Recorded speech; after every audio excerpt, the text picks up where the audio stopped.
Hello, welcome back to the English grammar classes number 3.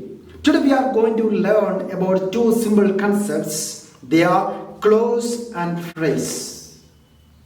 What is a clause and what is a phrase? It is very important that we learn about them in the beginning of the grammar classes so that we may understand other parts of the grammar in a better way. So first, clause. What is a clause? A clause is a group of words containing a subject and a verb. In other words, we can say they are part of the sentence and contain a subject and a predicate. Let us see two sentences here. They rested when evening came. In this sentence, they rested is one clause and when evening came another clause.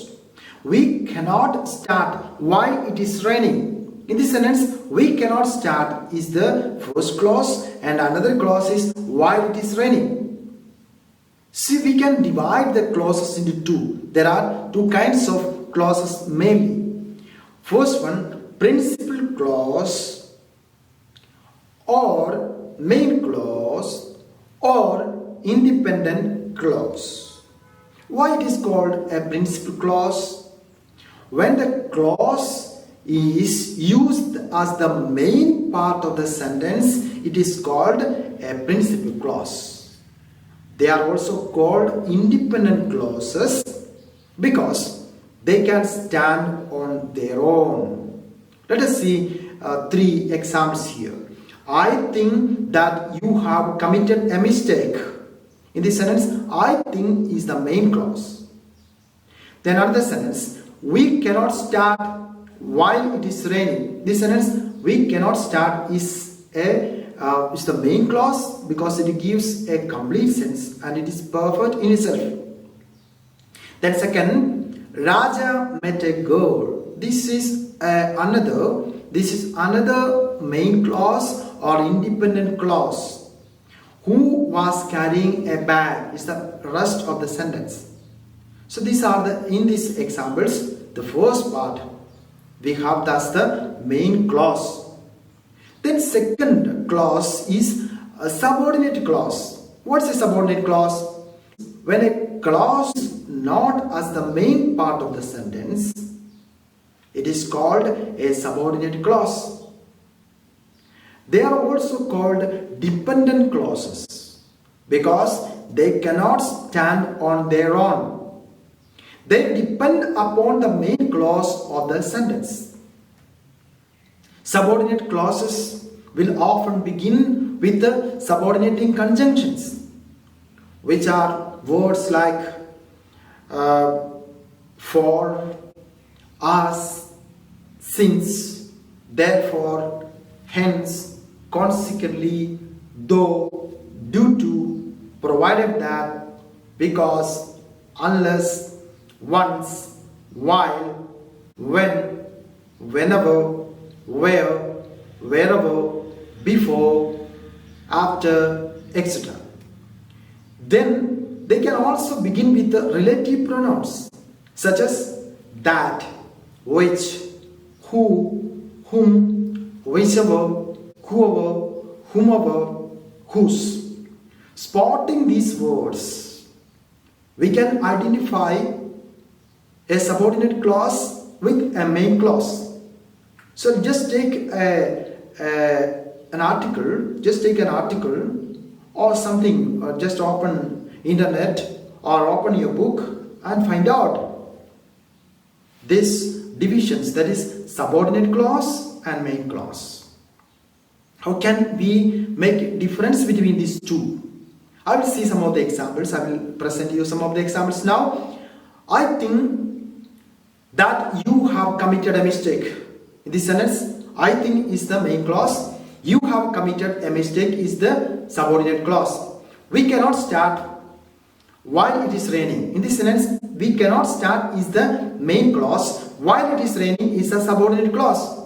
Raja met a girl. In this sentence, Raja met a girl is the main clause. Who was carrying a bag is the subordinate clause. He lost the book is the main clause. That I have given him, that I had given him is the subordinate clause. I like the boys who work hard. In this sentence, I like the boys is the main clause, and who work hard is the subordinate clause. He went to the place where I had lost my purse. See in that sentence, he went to the place is the main clause, where I had lost my purse is the subordinate clause. Did you understand the difference now? So two more things to note now here. The main clause may appear in the second part of the sentence also. The main clause may appear in the second part of the sentence too. It is not necessary that always the main clause comes in the beginning of the sentence. Examples: although she is hungry, she will give him some of her food. In this sentence, she will give him some of her food is the or main clause. Although she is hungry is the subordinate clause. Then whenever they decide, I will agree to. In this sentence, I will agree to is the main clause.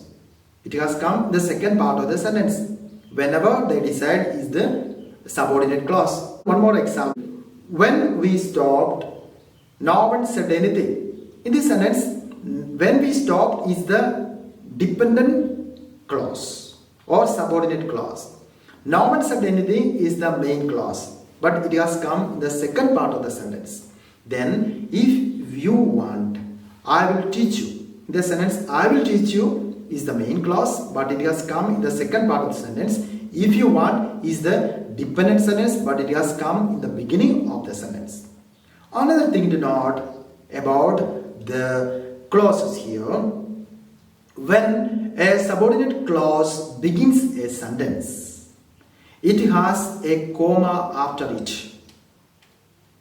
When the sentence begins with the main clause, there is no comma to separate it from the dependent clause. So let us see the example here. Again, we will go to the definition. If I can find my wallet, we can all go for ice cream. So not here there is a comma because the sentence begins with the subordinate clause. We can all go for ice cream if I can find my wallet. In this sentence, what is the it starts with the main clause, so there is no comma. So what's the rule? What's the rule? Rule is when a subordinate clause begins a sentence, it has a comma after it. When the main clause begins the sentence, there is no comma to separate it from the dependent clause. Is it clear to you? Okay. Now we have finished the section regarding the clause. Now let us look at the phrase. Now, what's a phrase? A phrase is a group of words which makes some sense but not a complete sense. Examples: Ravi is my best friend. Best friend is the phrase. And the sentence: the birds flew over the lake. In this sentence, over the lake is the phrase. These words now give some sense but not complete sense. I came for the sake of water. For the sake of, that is a phrase. Then you will have classes for 20 days. For 20 days is a phrase. She will come in the morning. In this sentence, in the morning is a phrase. So did you understand what is a phrase? So a phrase is a group of words which gives some sense but not complete sense. Okay, is it clear to you all? So these two concepts, remember, one is phrase, we already said now. Then another one is clause. A clause is a group of words containing a subject and a verb, or we can say in other words, they are part of the sentences and contain a subject and predicate. Okay, so thank you very much for listening. and learn them. We will meet with another subject on the next day. Thank you very much.